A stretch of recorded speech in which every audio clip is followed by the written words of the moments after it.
Allison, you're here.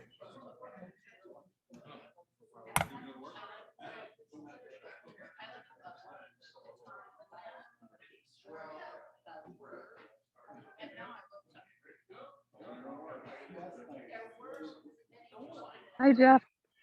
Hi there. You're good. Dang. Look who showed up in the middle of a Rotary meeting. Right? Hey, great. I know. Good to see you. Yeah. Did you ever send me that draft of the bio?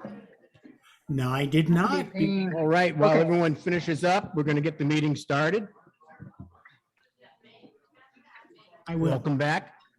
Hello, everyone on Zoom. How's everybody today?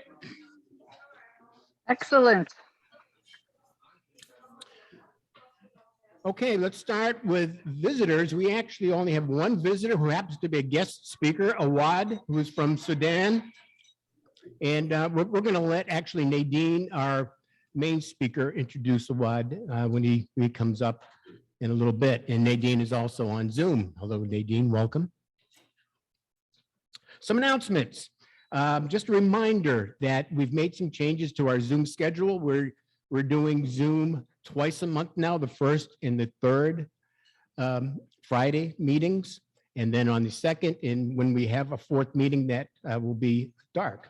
So don't want anyone to be surprised. Try to get on Zoom on the second Friday and not be able to connect. So remember that. Obviously, we hope you come and join us. And our start time now is we are just going back to a 12:10 start time. We were kind of starting at 12, but because of this change, we are starting now at 12:10 and kind of going back to the old meeting structure. Bob Delaney, would you like to give us an update on our mini grant status? As you recall, the board has, yes, there we go. Our board has allocated $20,000 for grants up to $5,000. And where do we stand, Bob? The committee met this week and we've made some recommendations on which grants to award, and they will be announced at next Friday's meeting. So we're looking forward to letting you know.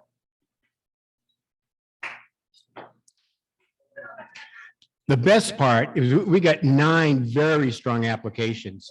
So this is going to be, this is really impactful. We got 9 very worthy organizations with full and complete applications. So looking forward to that.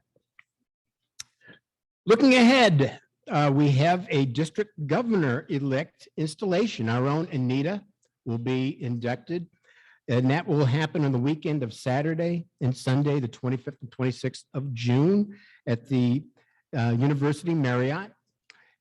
Tickets are, it's actually $45 for the brunch, which is on Sunday, and $25 for the reception, which is on Saturday. I've had a couple of questions. How does that work?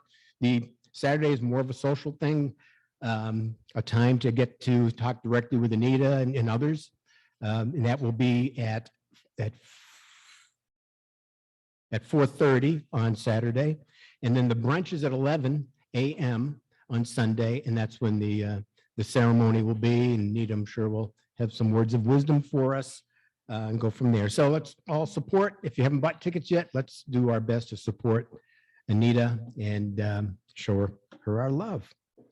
And on a similar note, we have our change of gavel. So Jimmy's time as our president is coming to a close, and Andy Kerr will be taking over as of July 1st. His change of gavel ceremony is on Thursday, the 30th of June at Cafe a la Carte near the Museum of Art, or adjacent to the Museum of Art, which is on North Main. 5 to 7, $25 per person. We do have a sign up on the table, so please, if you haven't signed up yet, let's also show Andy our love. He's going to be a great president. He's got some big plans, so let's help him get off to a great start.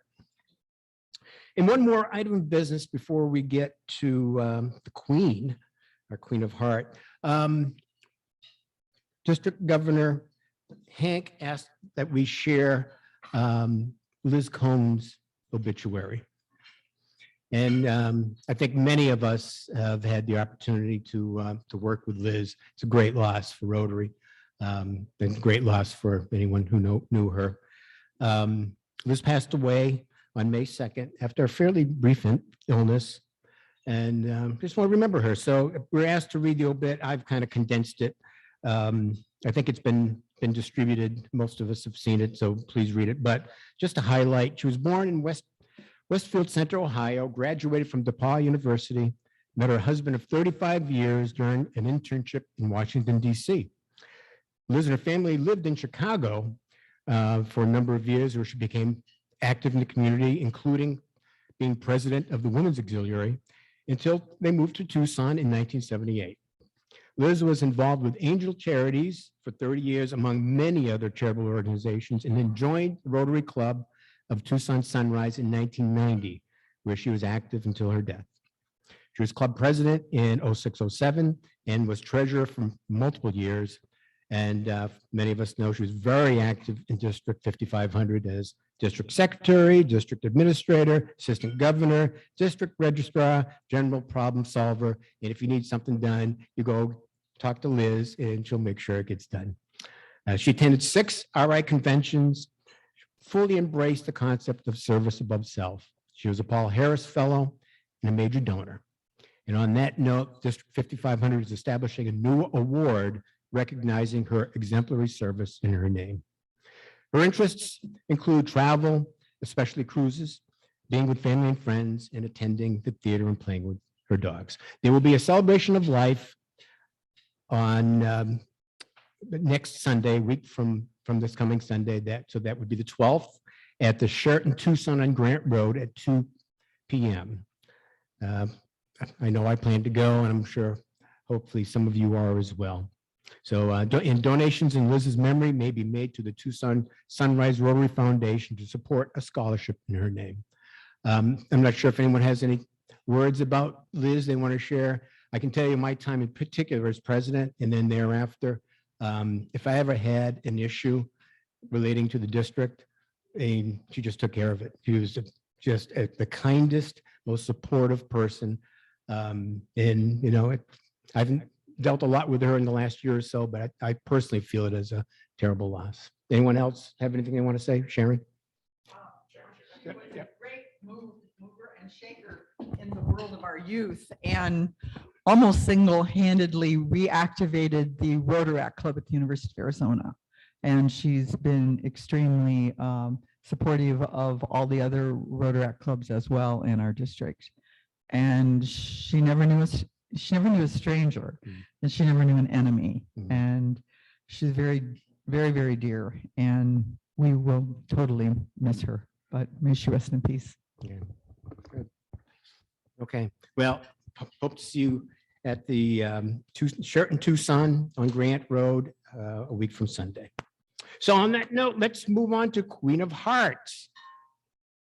Mr. Delaney, are you? He was trying to avoid eye contact with me. I wasn't sure what that was about. I actually just that instant found out who the winner was. So as you know, we have a 50-50 drawing. And for the last several months, we've been selling tickets. We have a total of $3,700 in the pot. And we have, out of the original 52 cards, 26 that remain.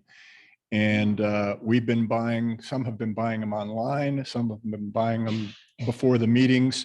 But I just received word from Pablo that today's winner is Jim Kester, who must be with us on, perhaps on Zoom. So we're going to need a volunteer to stand in for Jim Good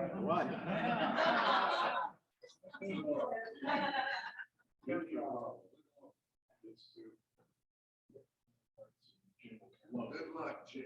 Or not. Yeah, I think it's not.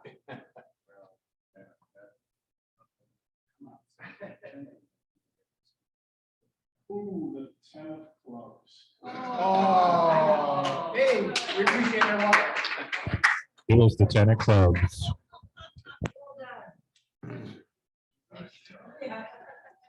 And do we have a sergeant at arms today? Be forewarned. Actually, just take your wallets out. Come on up, Joanne Westerman.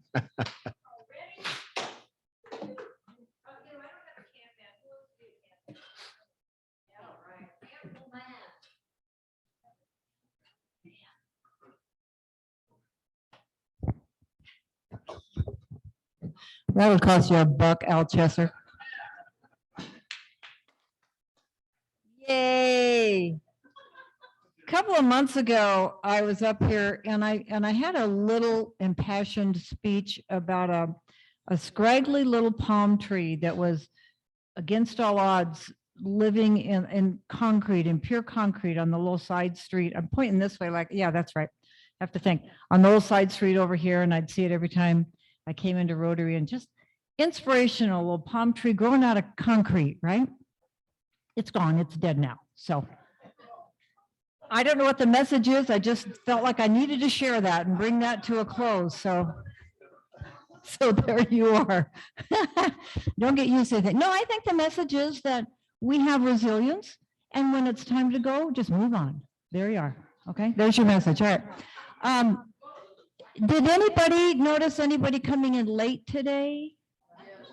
Anyone by the name of with initials Doris come in late? Anyone? Bueller? And anybody not wearing a pin today? We'll go for the easy stuff. Why is Grady backing out? Do you have something to share? Did I miss something? Oh, sorry. Okay. Anybody not wearing a pin? Give the lady a buck. Liz fesses up. 4-way test is working. Thank you, Liz. I'm going to let everybody do birthdays, anniversaries. I saw some on the list. Anybody want to celebrate their birthday or anniversary today? I see a buck back over here.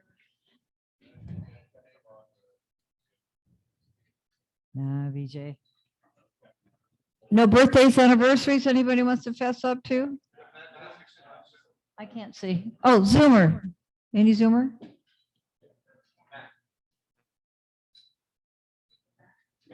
Matt. Matt, you're up. I'm unmuted. Thank you. Greetings to all from Pinehurst, North Carolina, where the LPGA is playing the Women's Open, US Open as we speak. And where I am just finishing my COVID quarantine. Oh. Yeah. Is that because you had it or just because they're making you? I have it. Oh. I promise not to bring it back to Tucson. Yeah, don't breathe on us right now. No, I won't do that. I don't know why I'm applauding, but I'm trying to put my hand down. There it goes. You're so happy. Yeah, I am happy because, as I just mentioned to Paul in a direct message, today's COVID is definitely not the COVID of a year or two ago. It's been a cold. I got the antivirals, so pressing right on through it. Hopefully no problem. The biggest problem is I gave it to my 95-year-old father, but he's got his antivirals now, and I think things will be fine. Anyway, the happy part, birthday coming up, and I will gladly put in my birthday leg up. Very good. Thank you for that. Thank you. Happy birthday. Thanks. And I'm glad you're feeling better, looking better, and God bless to your dad too. So good luck with that. How do you know I'm Anybody, looking any other better? Zoomers up there? Anybody, anyone? Okay, we're going to go right then into Happy Bucks. Let's continue Happy Bucks out here. I see Tony's hand is up. Oh, BJ's up too.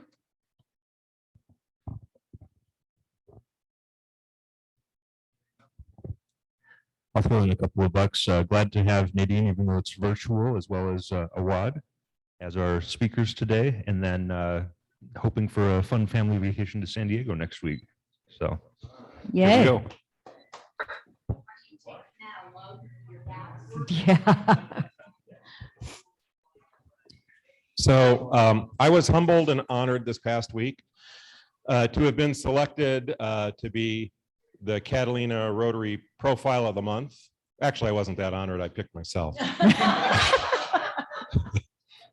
But the reason I picked myself was so the rest of you could see what the Public Image Committee is trying to do with each member's Rotary story.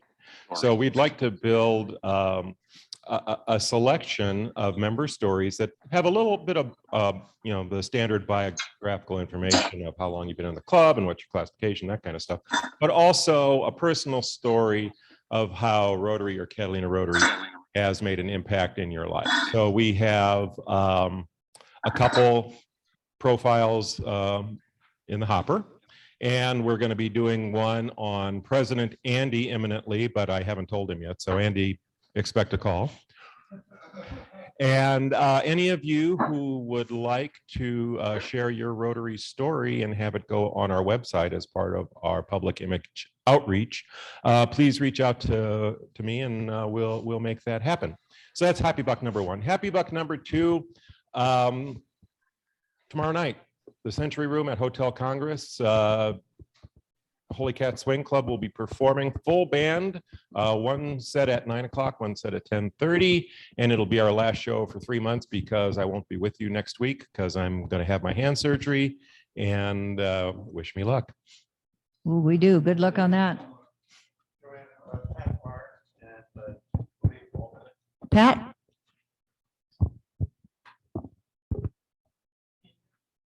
We're not hearing Pat. Can you unmute Pat? Anybody know sign language? Am I unmuted now? There you are. Hello. Okay. Yeah, I'll pay the happy bucks when I get back in January, but my little granddaughter who's going into 8th grade at Emily Gray Middle School just got elected vice president of the student council, and she came home with straight A's. So Ooh, nice. and they're leaving today for a week in San Diego for a vacation also. Congratulations. Awesome. And you said Paul? Paul Bennett? Yeah, I'll throw in some happy bucks when I get back in October. But I was real happy sitting on the committee for the funding of the grants, not being able to do it during my year. But I was very, very happy that we came up with some very good places to put the money. So happy about that.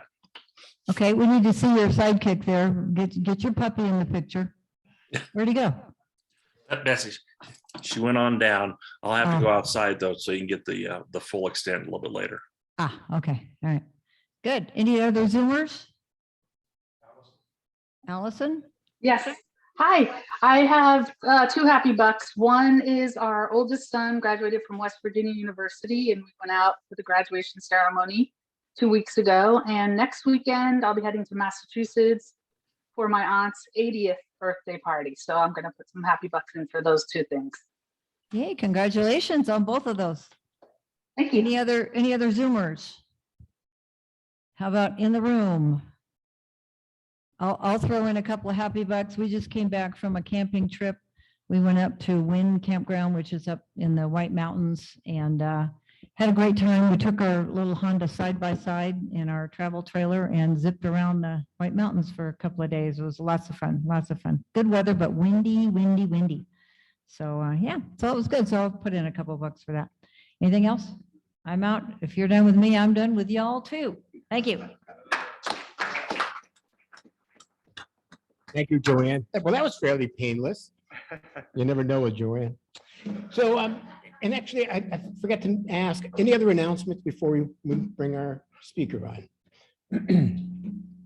Any other wisdom to share? No? In that case, we're going to move forward. I'd like to introduce our speaker, Nadine Hanson, who is the Community Engagement Coordinator with the Lutheran Social Services of the Southwest. And we'll also be meeting Awad Ramdan, who is the Refugee K-12 Impact Grant Coordinator, and Nadine will introduce him. Nadine Hanson joined Lutheran Social Services of the Southwest as the Community Engagement Coordinator at the end of 2020. Her 30-year career has been solely focused on nonprofit work in our community, raising funds and creating awareness for the causes dear to her heart. She loves to travel, read inspirational memoirs, and enjoys her weekends spending time with her family. Without further ado, today she'll be talking about giving an overview of Lutheran Social Services of the Southwest and the Refugee Youth Mentorship Program. Without further ado, let me introduce Nadine Hanson. Nadine? Thank you for having me. I'm going to go ahead and share my screen. Can everybody hear me okay? Yep. Excellent, thank you. So I'm here again, thanks for having me. I'm here to share a little bit about Lutheran Social Services and our mission and our services and programs in the community. And I always like to start with where we came from. So we were founded about 50 years ago by Lutheran congregations who wanted to care for their neighbors. We began with food pantries and emergency services, and then in 1975 began resettling refugees. What do? We do quite a bit. We are a statewide agency and we have offices in 4 counties. So we're represented in Pima, Cochise, Santa Cruz, and Maricopa County. We have 4 service areas that we offer programs through. And our largest down here in Southern Arizona is actually serving older adults and people with disabilities. We have over 1,100 clients that are cared for very well by our direct care workers. They offer non-medical in-home care services in addition to a rather large Meals on Wheels program. We do offer private in-home care pay as well. So if you're ever in need or a family member needs private in-home services, please reach out to us and we can provide you additional info. Additional service areas. We license foster homes across the state to care for children and adults with disabilities. And we support low-income children and families with resource centers that are located in Maricopa County. We provide shelter for the homeless, food for the hungry in Phoenix. And then, of course, statewide, we welcome refugees and those following the legal asylum process to help them start a new life here in the U.S. We're going to jump to our refugee and immigration services. And I always like to begin with, what is the definition of a refugee? As you can see, it is someone who has been forced to flee his or her country because of persecution, war, or violence. And there has to be a well-founded fear of persecution, and that can be through their race, their religion, their nationality, basically who they are. And most likely, they cannot return home or are afraid to do so. And what we have learned from our clients is that they would like to return home, but they simply cannot. How do refugees get to Arizona? Specifically to LSS, they are referred by the UN, heavily vetted by the US government. Case is reviewed, and then we work in Southern Arizona with our National Resettlement Agency, which is the Southern Arizona Episcopal Migration Ministry. And once we know a case is referred, then that's when our program services and folks kick in the support. So it really comes down to how do we serve our refugees through LSS? And these three components are our goals. We want to, of course, welcome our clients and our families to the community, to the country. We want to offer them a path to self-sufficiency and, most importantly, integration. These refugees have left a crisis, and to be honest, coming to a new country and landing at the airport, it's a crisis all over again in terms of adjustment. So these are actually the breakdown of all the services and programs that we do offer for refugees. And just to give you a little glimpse of, what happens once EMM refers a case to LSS is we get notice of refugees arriving a few weeks beforehand. Sometimes that can be as much as 10 days, and sometimes it can be less than that. In that time that we're notified, our staff finds an apartment, reaches out to get volunteers to help furnish and prepare the apartment and staff to set up their utilities. Once they do arrive at the airport, we have a case manager and a staff member who speak their language, welcome them at the airport. They review home and safety at their new apartment, and volunteers help provide that meal. The first 30 days are very filled and hectic with helping to apply for benefits, enrolling the kids in school, enrolling parents in English classes, continuing medical screenings and appointments, and helping the parents build employment skills and find jobs. And the slide just talks a little bit about the staff that we have in each of those areas that help provide support for our clients. So I wanted to share a little bit because I know your focus as a Rotary has to do with youth in our community. And I'm just really tickled that we have two amazing programs that do focus on the youth and their well-being and their integration into the community. So we're going to start with our Refugee Youth Mentorship Program. And this program was established a little over 2 years ago. And its purpose is to help youth foster a sense of self, establish a deeper connection to the Tucson community, and supports them on their quest to become capable, independent, and well-rounded adults. This program matches mentors with refugees 15 to 25 years old, and together they work towards goals related to vocational advancement, educational success, or community participation through social activities. So I do want to show you a video from Neobal Agat. She is one of our mentors that actually mentored students twice earlier this year, and she was actually chosen as our Mentor of the Year. So I'm going to have to stop sharing. I'm going to pull up her video, and we will show it to you then. Bear with me.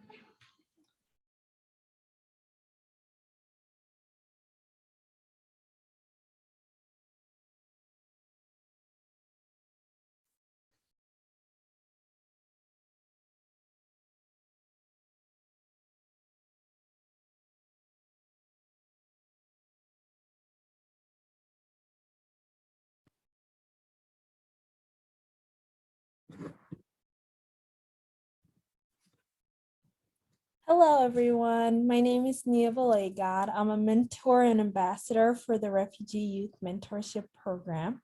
I was born and raised in a refugee camp in Kenya. My family is from Sudan. I was 8 years old when my family and I resettled in Rock Island, Illinois. It was a really big deal for us. Imagine a kid from a refugee camp seeing cars and planes for the first time. When we finally arrived home, there was a group of many people, volunteers who welcomed us, and they had these flags waving and a big sign saying, "Welcome to America." It hit me that it was real then. It was our first time having a 4-bedroom house and having my own room. When we lived in the refugee camp, we shared one big room in the house. Looking at my little apartment now, I'm like, I'm so lucky to be here. I moved to Arizona in 2018 to attend the University of Arizona. I'm majoring in public health with an emphasis in global health. I was so excited to be accepted, but also scared to move to Tucson. But if my family could make the move from Africa to the US, I could make the move across the country. When I started at the U of A, I was looking for a way to volunteer with the refugees. I wanted to give back to refugee youth because when we came here, the people who sponsored us took care of the adults, but the children were forgotten. We are still adjusting to this country. We face many challenges in school, and we were raised differently from our peers, and also most of us are healing ourselves from being traumatized by war, by poverty, things that most American kids have never seen or experienced. I felt like we had to grow up pretty fast.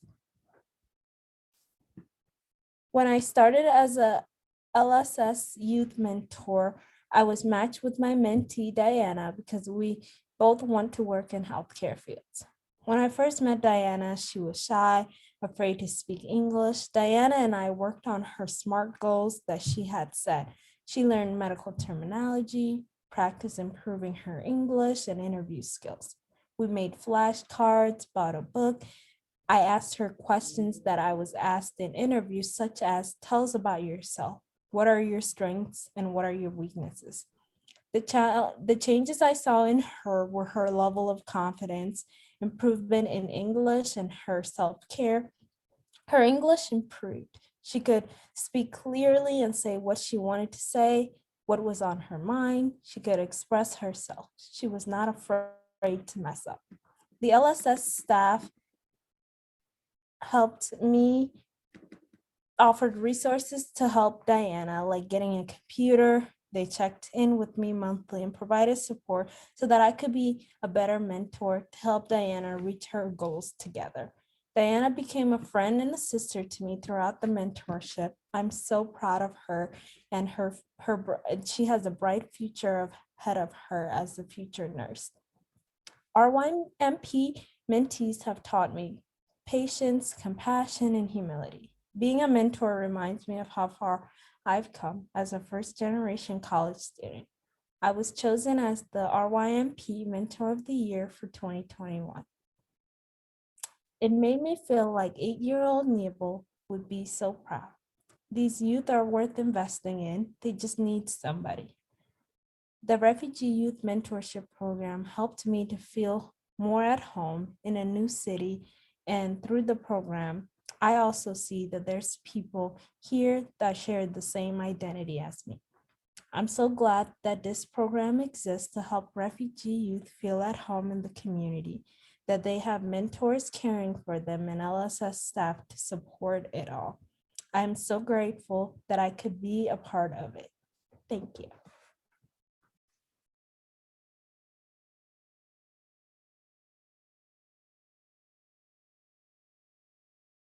2 seconds. So the Refugee Youth Mentorship Program, we do accept volunteers, and that is actually one of our greatest needs, is to have more mentors in our community, helping our youth. And we will be looking for more mentors to start again in September this fall. So if you do have an interest, BJ knows how to get a hold of me. So please reach out, email, let me know. Or of course, our website is www.lss-sw.org. And there is always information about the mentoring program.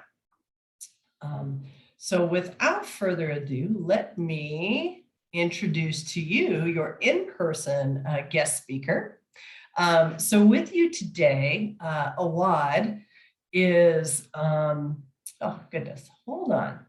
Yes, Awad is from the Sudan, and he is a former principal, an educator. He's in a current master's program. And with LSS, he is our Refugee School Impact Grant Coordinator. And I'd love for him to share a little bit more about what his role is and about himself and how he found LSS.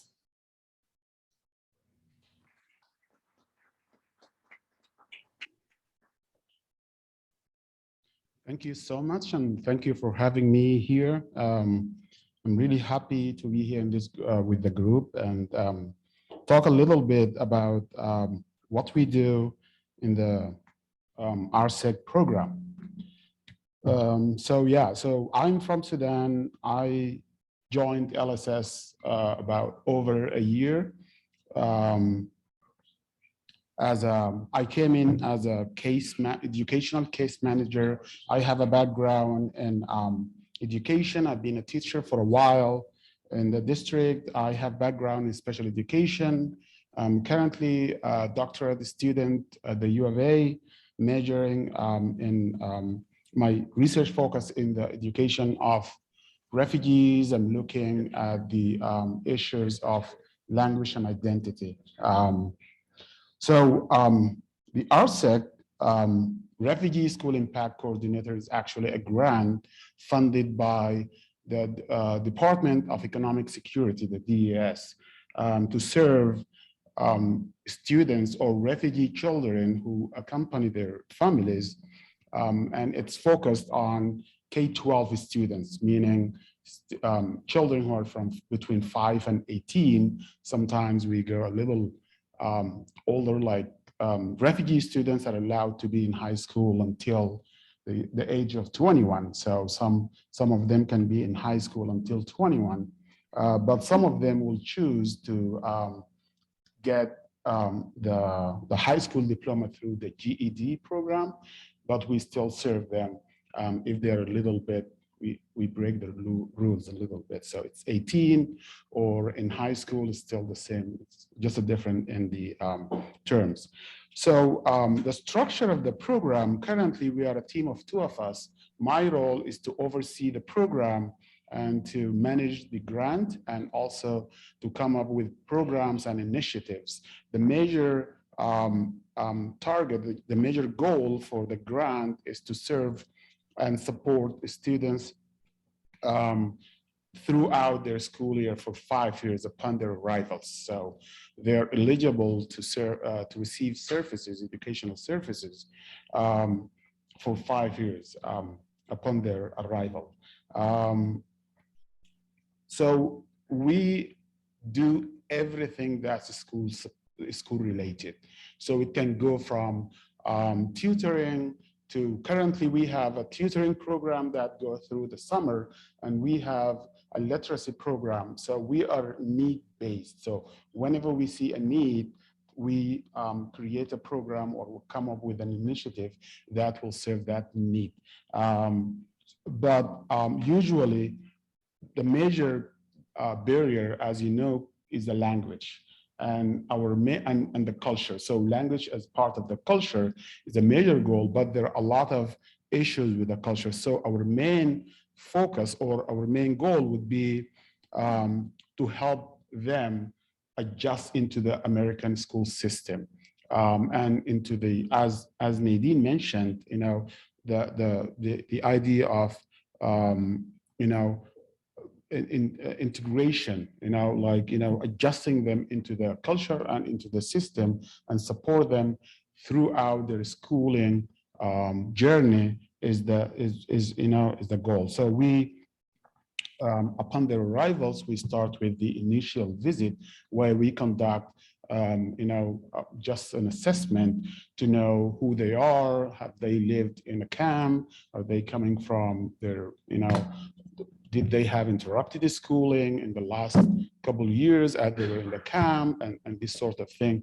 The family, how many siblings, a little bit about the parents, are they educated or not educated? And then we come for another visit to have a more comprehensive assessment where we learn specifically about the student and their, if they know English, if they speak, if they had English as a subject.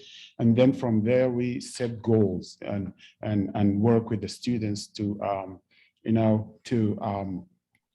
to meet those goals and to meet their needs and to work toward that self-sufficiency. So we try to not spoon feed them, but we try to equip them with some tools where they can actually depend on themselves, so that we start by reaching out to them, find them, provide the services for them until they're ready to start reaching out for us for help, try to find resources to know where they could go if they need help with completing an assignment or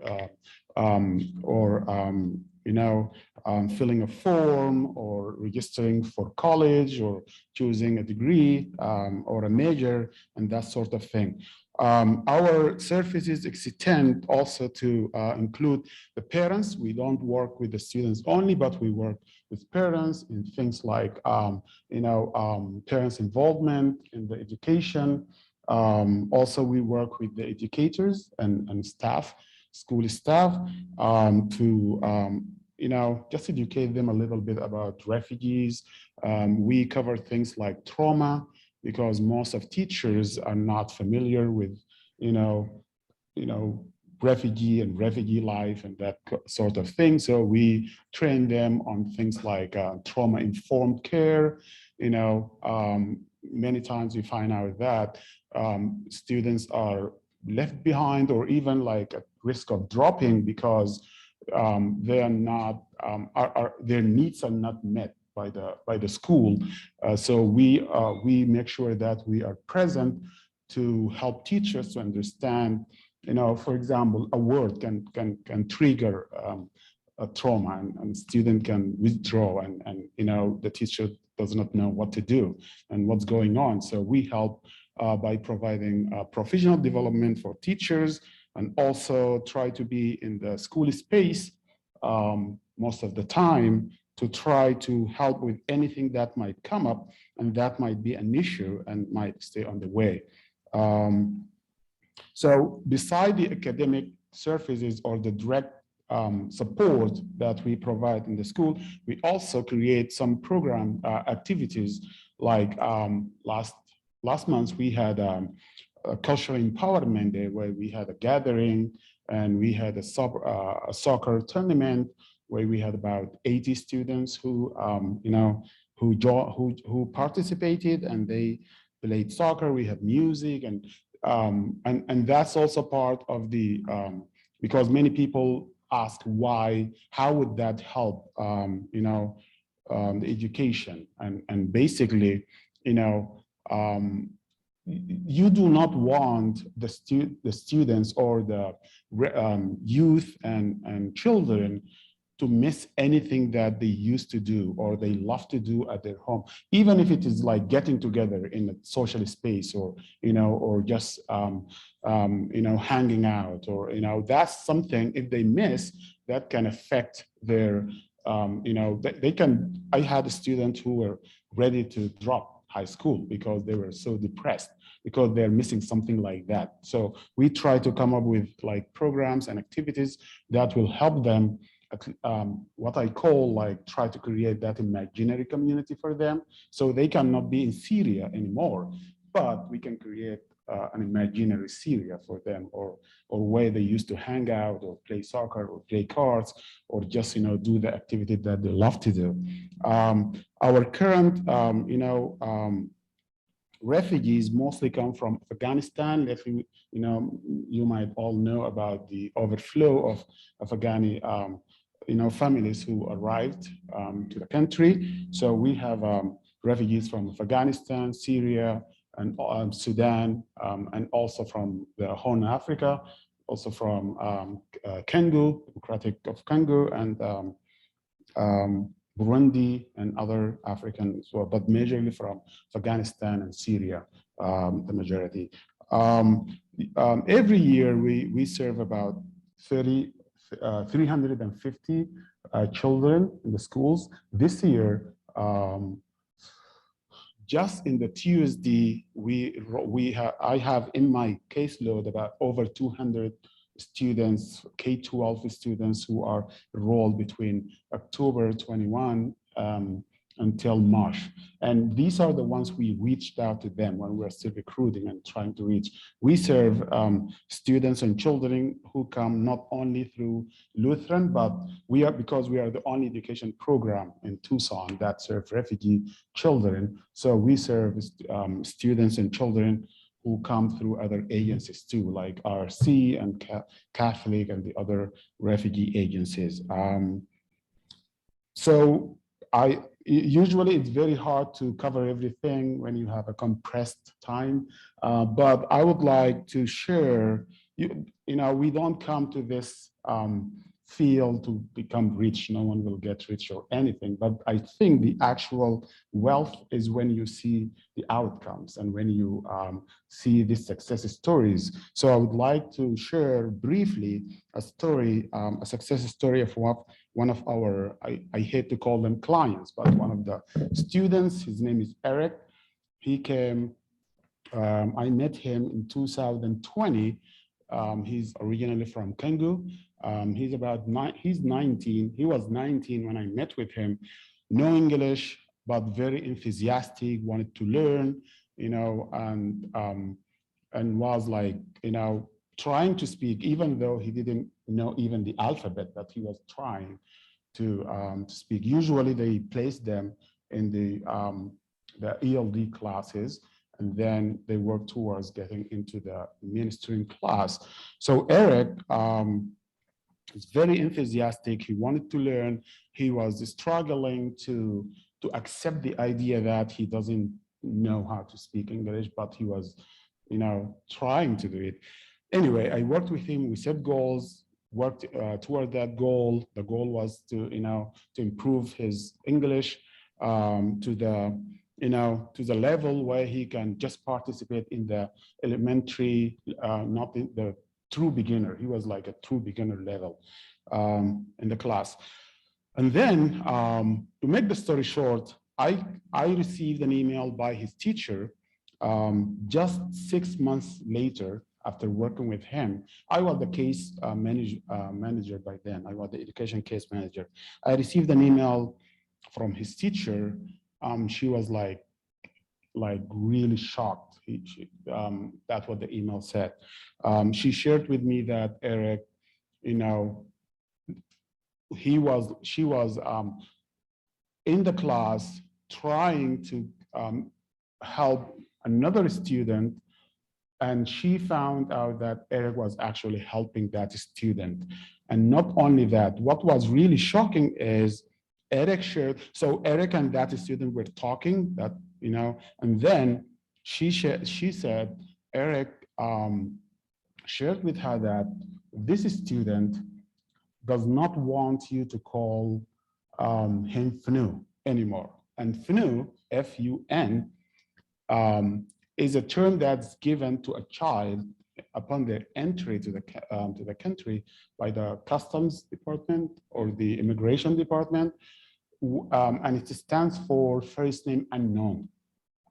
And then that name sticks with the student or the child, and that was his name in the classroom. And the child was really sad that he could not be called by his first name. So Eric stood up for that child and said to the teacher, he does not want anyone to call him FNU anymore. He wanted to be called Quazera, and that's his actual name. So she said, Eric, not just improved, he was able to advocate for another student. He was becoming like a teacher assistant almost and helping other students. In the next, I think within a year, he was moved up to the next level. He asked me he wanted to join the soccer team. I took him to the, where he can, like a doctor, to do his physical. And then like one day I was driving by and Eric was running, like he was practicing. So like the second time, the next time I met him, Eric, I was calling the interpreter. He said, no, I can just talk with you directly. So he moved. So that's just one, that's just one success story. And there are so many of them as an outcome of what we do. Currently, as Nadine mentioned, we always are in need of like volunteers. We do tutoring, if any of you or you can refer anyone who's interested to help out. The mentorship program is focused on 15 to 25, but we are from 5 to 18, 19, 21. Currently, we have a literacy program, and if you would like to check it out, we have 2 centers, like one at Catalina High School on Dodge and Pima, and we have also a class on Palo Verde down east side. So yeah, so that's very much what I can share at this time. If you have any questions, I'm happy to answer them. Thank you so much.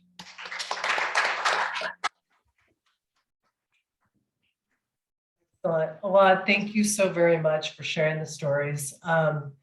I will just close with, as it's mentioned, there's many ways you can help. And honestly, having been in the nonprofit community for my entire career, I was not familiar with who Lutheran Social Services was or the services or programs.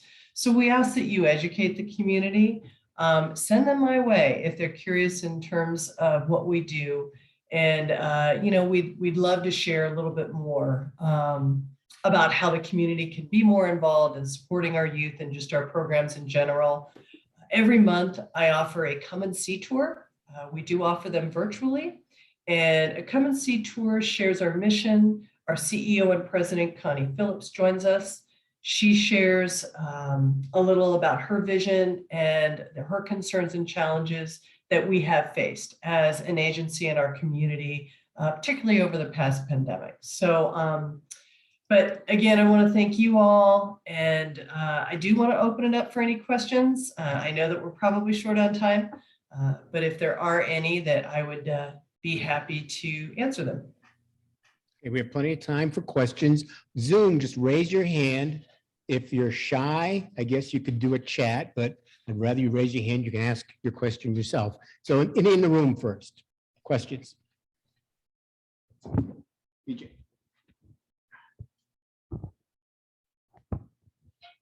Is it helpful that the volunteers have a particular language skill to be able to assist with some of the mentorship and the like? Or what would be some potential preferences for that? I'll pass this to Awad. Yeah, so the mentorship and even the Artsec program, we have, if you go to the website, we have an interest form, and the interest form will ask you to mention your strength, your area of interest, what you can help with. So basically, any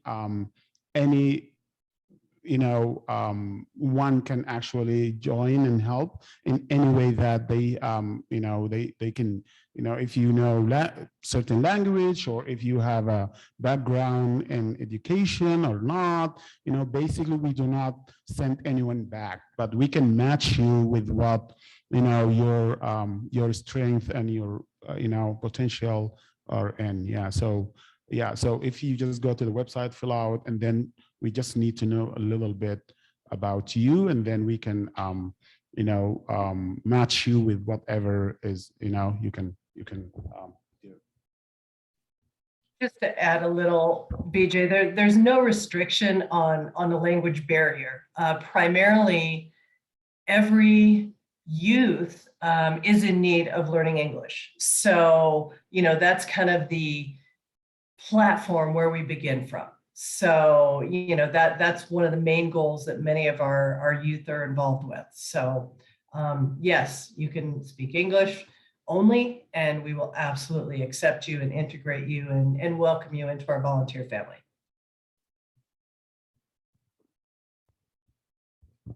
Got a question from M. Question is, what kind of time commitment is involved? Is it once a week, once a month? You know, what is it? Yes, that's a great question. Thanks for asking. So the youth mentorship program, the commitment, it's a 4-month commitment. There is an initial orientation mentor-mentee match training, which usually happens on a Saturday, and it's 2 to 4 hours. And the commitment from there is actually going to be based on the goals and the needs. And I say that in the past, it was approximately an hour a week, but we're loosening that up a little. We're taking a look at, 2 to 3 touches, whether that's virtually or in person. So it's going to be determined this fall when we kick off our September cohort. It will be determined on the need of that particular mentee that they're matched with. Doris? Yeah, I was just wondering, when you were in the camps, do they teach you English, like when you're in the camp in Africa? For a WAD, that is?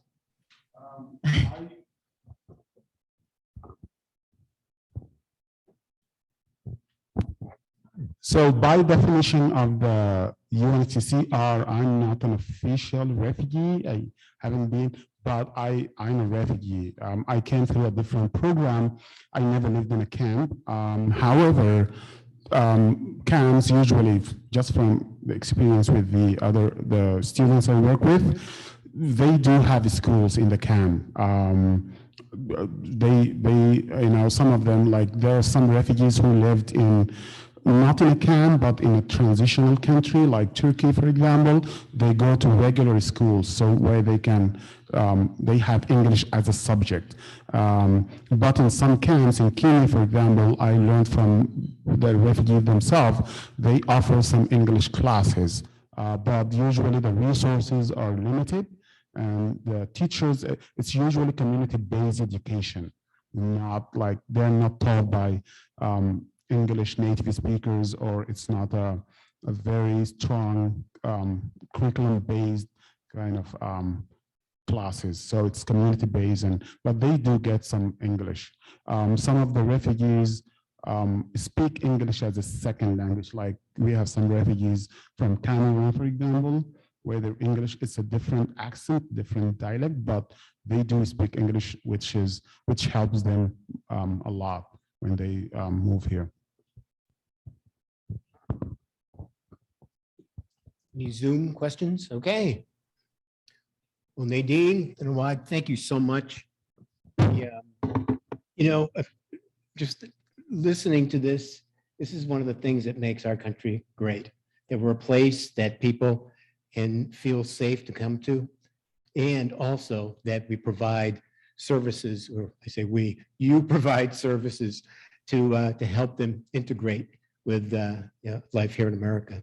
So fantastic. I think, certainly you've given us some food for thought in terms of maybe some opportunities in our club to support your organization through our members becoming mentors. I think I may be interested in pursuing it myself. So thank you very much.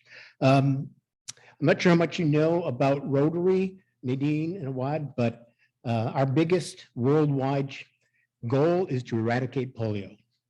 And to that end, Rotary leads the way in vaccinating people in the few countries, and there's a handful at this point. I think it's down to 2 that there are many cases of polio, but we're still vaccinating. And in your honor today, we will vaccinate 25, most likely children, against polio. So thank you so much for being with us today. All right, so we're going to wrap up. I want to thank the hybrid team, because we literally could not do this without you. I also want to thank Liz as filling in for treasurer today, Al, our greeter, Bob Delaney for our Queen of Hearts. Joanne is our Sergeant at Arms. And so thank you for being here. Want to share before we bring up and do our four-way test. I'd like to end with a quote, as I've been known to do from time to time. This is from Michael Altshuler, who is a motivational speaker. He says, "The bad news is time flies. The good news is you're the pilot." So let's end by reciting our four-way test of the things we think, say, and do. First, is it the truth? Second, is it fair to all concerned? Third, will it build goodwill and better friendships? And fourth, will it be beneficial to all concerned? Thank you very much for being here. Have a great weekend.